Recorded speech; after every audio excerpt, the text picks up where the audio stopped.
Hello guys, welcome to KBPO channel. ನಾನು ಆಶಿಕ್. ನಾನೀಗ ಮಾತಾಡೋಕೊಟ್ಟಿರೋದು ಅಪ್ಕಮಿಂಗ್ ಕನ್ನಡ ಮೂವೀಸ್ ನ ಅಪ್ಡೇಟ್ಸ್ ಬಗ್ಗೆ ಆಗಿರುವಂತದ್ದು. ಎಲ್ಲೂ ಕೂಡ ಮಿಸ್ ಮಾಡೋಕೆ ಹೋಗ್ಬಿಡಿ, ಯಾಕೆಂದ್ರೆ ಅಪ್ಡೇಟ್ಸ್ ಎಲ್ಲ ಅದ್ಭುತವಾಗಿದ್ರು ಗುರು. ಸೊ ಗೈಸ್, ಅದನ್ನೇನು ಮಾಡಿದೆ, ಲೆಟ್ಸ್ ಸ್ಟಾರ್ಟ್ ದ ವಿಡಿಯೋ.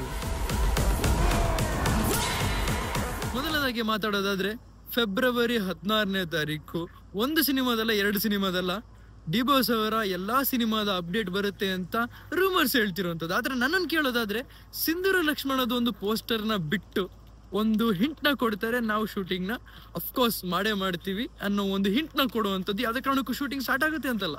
ಅದಲ್ದಲ್ಲೇ ಹೇಳೋದಾದ್ರೆ, ಡೆವಿಲ್ ಶೂಟಿಂಗ್ ಸ್ಟಾರ್ಟ್ ಆಗಿರುವಂತ ಒಂದು ಗ್ಲಿಮ್ಸ್. ಅಂದ್ರೆ ಯಾವ ರೀತಿ ಅಂತ ಹೇಳಿದ್ರೆ, ಲೈಕ್ ಡೈಲಾಗ್ ನಿಮಗೆಲ್ಲರಿಗೂ ಗೊತ್ತಿರುತ್ತೆ. ಈ ವರ್ಷದ ಫಸ್ಟ್ ಅಲ್ಲಿ ಒಂದು ಡೈಲಾಗ್ ನ ಹೇಳ್ಬಿಟ್ಟು ಈ ಒಂದು ವರ್ಷನ ಸ್ಟಾರ್ಟ್ ಮಾಡಿರುವಂತದ್ದು. ಜನವರಿ 1ಗೆ ಆ ಡೈಲಾಗ್ ಹೊಡಿಯೋಕೆ ಅಂತಾನೆ ಹೋಗಿರುವಂತದ್ದು. ಆ ರೀತಿ ಶೂಟಿಂಗ್ ಸ್ಟಾರ್ಟ್ ಆಗಿದೆ ಅಂತ ಒಂದು ಹಿಂಟ್ ನ ಕೊಟ್ಟಿರುವಂತದ್ದು. ಅಂದ್ರೆ ಒಂದು ಡೈಲಾಗ್ ಗ್ಲಿಮ್ಸ್ ಜೊತೆಗೆ, ಡೈಲಾಗ್ ಮತ್ತು ಒಂದು ಗ್ಲಿಮ್ಸ್ ಜೊತೆಗೆ ಬರೋಕ್ ಹೊಟ್ಟಿರುವಂತದ್ದೇ ಡೆವಿಲ್ ನ ಒಂದು ಅಪ್ಡೇಟ್ ಆಗಿರುವಂತದ್ದು. ಅದನ್ನೇ ಹೇಳೋದಾದ್ರೆ, ನಾನು ಯಾವುದೇ ಮೂವಿ ಬಗ್ಗೆ ನನಗೆ KVN ಅವ್ರದ್ದೊಂದು ಪೋಸ್ಟರ್ ಕೂಡ ಬರ್ಬೋದು ಅಂತ ಅನ್ಕೊಂತೀನಿ. ಅದು ಮೇ ಬಿ ಒಂದು ವಿಶಸ್ ನ ರೀತಿ ಬರುತ್ತೆ ಬಿಟ್ರೆ ಬೇರೆ ಯಾವುದೇ ಕಾರಣಕ್ಕೂ ನೀವು ಅನ್ಕೊಂಡಿರೋ ರೀತಿ ಶೂಟಿಂಗ್ ಅಪ್ಡೇಟ್ ಬಗ್ಗೆ ಆಗಿರುವಂತದ್ದಲ್ಲ.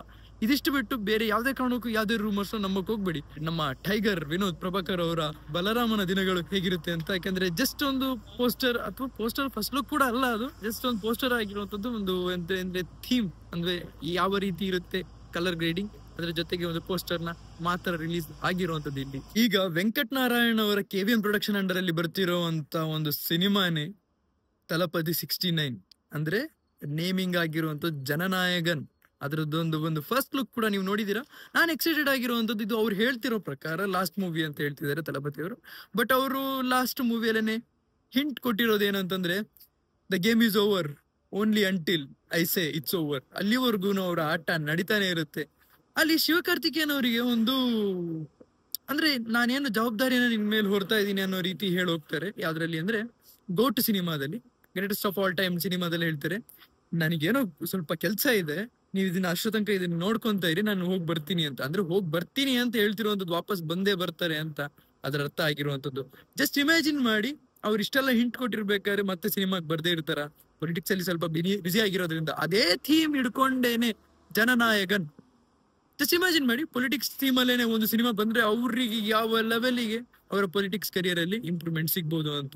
ಇದಿಷ್ಟು ನನಗೆ ಹೇಳಕ್ಕಿದ್ದು ಜನನಾಯಕನ್ ಸಿನಿಮಾ ಬಗ್ಗೆ ಆಗಿರುವಂತದ್ದು. KVN ಪ್ರೊಡಕ್ಷನ್ ಅಂಡರ್ ಅಲ್ಲಿ ಬರ್ತಾ ಇದೆ. ಟಾಕ್ಸಿಕ್ ಸಿನಿಮಾ ಕೂಡ ಅವರೇನೆ ಮಾಡ್ತಿರುವಂತದ್ದು, ಅಂದ್ರೆ ಅವರ ಪ್ರೊಡಕ್ಷನ್ ಅಂಡರ್ ಅಲ್ಲೇ ಬರ್ತಿರುವಂತದ್ದು. ಟಾಕ್ಸಿಕ್ ಸಿನಿಮಾ ಬಗ್ಗೆ ಮಾತಾಡ್ಬೇಕಾಗತ್ತಲ್ಲ, ಹೌದು, ಯಶ್ ಅವ್ರ ಬಗ್ಗೆ ಮಾತಾಡ್ಕೊಂಡಿದ್ದೀನಿ. ಸೊ ರೀಸೆಂಟ್ ಆಗಿ, ಅಂದ್ರೆ ಒಂದು ತಿಂಗಳಲ್ಲ 2 ತಿಂಗಳ ಹಿಂದೆ ಅಂತಾನೆ ಹೇಳ್ಬೋದು, ನಾವೆಲ್ಲ ಹಾಲಿವುಡ್ ಆಕ್ಟರ್ಸ್ ನೆಲ್ಲ ನೋಡಿದೀವಿ. 1 ತಿಂಗಳ ಹಿಂದೆ ನಮ್ ವಿಕಾಸ್ ಗೌಡ ಅವರ ವಿಡಿಯೋದಲ್ಲಿ ಕೇಳಿದಾಗ ಸೆಕ್ಯೂರಿಟಿ ಅವರು ಹೇಳಿರುವಂತದ್ದು ಕೂಡ ಅದೇನೆ. 1 ತಿಂಗಳ ಹಿಂದೆನೆ ಹೋಗಿರುವಂತದ್ದು, ಅದಾದ್ಮೇಲೆ ಬಂದಿಲ್ಲ, ಶೂಟಿಂಗ್ ಹೋಗಿರೋರು ಬಂದಿಲ್ಲ ಅಂತ. ನೋಡಿದ್ರ ಆಕ್ಟರ್ಸ್ ನ ಒಂದು ಜೀವನ ಫುಲ್ ಬ್ಯುಸಿ ಆಗಿರ್ತಾರಲ್ವಾ.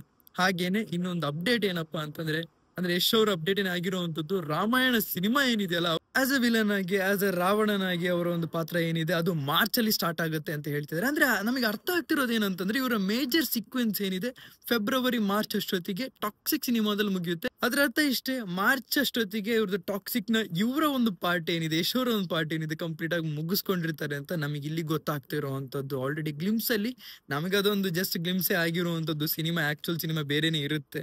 ಅಫ್ಕೋರ್ಸ್ ನಮಗೆ ಅವರೆಷ್ಟು ಬ್ಯಾಡಾಸ್ ಆಗಿ ಇದಾರೆ ಅಂತ ತೋರ್ಸೋದಕ್ಕೋಸ್ಕರನೇ ಈ ತರದೊಂದು ತೋರಿಸಿರುವಂತ ಗ್ಲಿಮ್ಸ್ ಆಗಿರುವಂತದ್ದು. ಅಫ್ಕೋರ್ಸ್ ಟಾಕ್ಸಿಕ್ ಸಿನಿಮಾ ಮಾರ್ಚ್ ಅಷ್ಟೊತ್ತಿಗೆ ಎಂಡ್ ಆಗುತ್ತೆ ಇವರೊಂದು ಶೂಟಿಂಗ್ ಪಾರ್ಟ್. ಅದಾದ್ಮೇಲೆ ಅಫ್ಕೋರ್ಸ್ ಏಪ್ರಿಲ್, ಜೂನ್, ಜುಲೈ ಅಲ್ಲಿ ರಿಲೀಸ್ ನ ನಾವು ಎಕ್ಸ್ಪೆಕ್ಟ್ ಮಾಡಬಹುದು ಟಾಕ್ಸಿಕ್ ಸಿನಿಮಾನ. ರಾಮಾಯಣ ಶೂಟಿಂಗ್ ಏನಿದೆ ಅದರದ್ದು, ಅಂದ್ರೆ ಅವರೇ ಹೇಳಿದ್ದಾರೆ, ರಣಬೀರ್ ಕಪೂರ್ ಅವ್ರ ಜೊತೆ ವರ್ಕ್ ಮಾಡೋದಕ್ಕೆ ತುಂಬಾನೇ ಖುಷಿ ಆಗುತ್ತೆ ಅಂತಾನೆ ಹೇಳಿದ್ದಾರೆ. ರಣಬೀರ್ ಕಪೂರ್ ಅವರು ಕೂಡ ಹೇಳಿದ್ದಾರೆ ಯಶ್ ಅವ್ರ ಜೊತೆ ವರ್ಕ್ ಮಾಡೋದಕ್ಕೆ ತುಂಬಾನೇ ಖುಷಿ ಆಗುತ್ತೆ ಅಂತ. ಸೊ ಇವರಿಬ್ಬರ ಮ್ಯೂಚುವಲ್ ಅಂಡರ್ಸ್ಟ್ಯಾಂಡಿಂಗ್ ಅಂತಾನೆ ಹೇಳ್ಬೋದು. ಯಾಕಂದ್ರೆ ಇಬ್ರು ಕೂಡ ಲೆಜೆಂಡರಿ ಆಕ್ಟರ್ಸ್ ಆಗಿರುವಂತದ್ದು. ಅದಲ್ದೇ ಹೇಳೋದಾದ್ರೆ, ಮಾರ್ಚ್ ಅಲ್ಲಿ ಸ್ಟಾರ್ಟ್ ಆಗುತ್ತೆ. ಕಾಂತಾರ ಸಿನಿಮಾದ ಒಂದು ಕಂಪ್ಲೀಟ್ ಸ್ಟೋರಿ ಲೈನ್ ನ ಬ್ರೇಕ್ ಡೌನ್ ಮಾಡೋಕೊಟ್ಟಿರುವಂತದ್ದು ನೆಕ್ಸ್ಟ್ ವಿಡಿಯೋದಲ್ಲಿ ಆಗಿರುವಂತದ್ದು. ಅಂದ್ರೆ ಒಂದು ಸ್ಟೋರಿ ಲೈನ್ ನ ಬ್ರೇಕ್ ಮಾಡೋದಕ್ಕೆ ಒಂದು ಎಂಟೈರ್ ವಿಡಿಯೋನೇ ಬೇಕಾಗುತ್ತೆ, ಸಪರೇಟ್ ವಿಡಿಯೋನೇ ಬೇಕಾಗುತ್ತೆ. ಯಾಕೆಂದ್ರೆ ನಾನ್ ಲಾಸ್ಟ್ ಅಲ್ಲಿ ಬ್ರೇಕ್ ಡೌನ್ ಮಾಡಿರುವಂತ ಕಂಪ್ಲೀಟ್ ಲೈನ್ ಅಪ್ ಏನಿದೆ, ನೀವು ಇಲ್ಲಿ ಮುಂದೆ ನೋಡ್ತಾ ಇದೀರಲ್ಲ, ಈ ಲೈನ್ ಅಪ್ ಎಲ್ಲ ನೀವು ನೋಡ್ಕೊ ಬನ್ನಿ. ಅದಾದ್ಮೇಲೆ ನೀವು ನೆಕ್ಸ್ಟ್ ವಿಡಿಯೋಗೆ ವೇಟ್ ಮಾಡ್ಬೋದು ಅಂತಾನೆ ಹೇಳ್ಬೋದು. ಹಾಗೇನೆ ಅನಂತ್ ನಾಗ್ ಅವರಿಗೆ ಪದ್ಮಭೂಷಣ ಪ್ರಶಸ್ತಿ ಸಿಕ್ಕಿರುವಂತದ್ದು ನನಗೆ ತುಂಬಾನೇ ಖುಷಿಯಾಗಿದೆ ಅಂತ ಹೇಳ್ತಾ ಇಲ್ಲಿಗೆ ನನ್ನ ವಿಡಿಯೋನ ಮುಗಿಸ್ಕೊಂತ ಇದ್ದೀನಿ. ಸೊ ಗೈಸ್, ನೀವು ಈ ವಿಡಿಯೋನ ಲೈಕ್ ಮಾಡಿ, ಶೇರ್ ಮಾಡಿ, ಚಾನಲ್ ಸಬ್ಸ್ಕ್ರೈಬ್ ಮಾಡಿ. So keep watching, love you all, piece.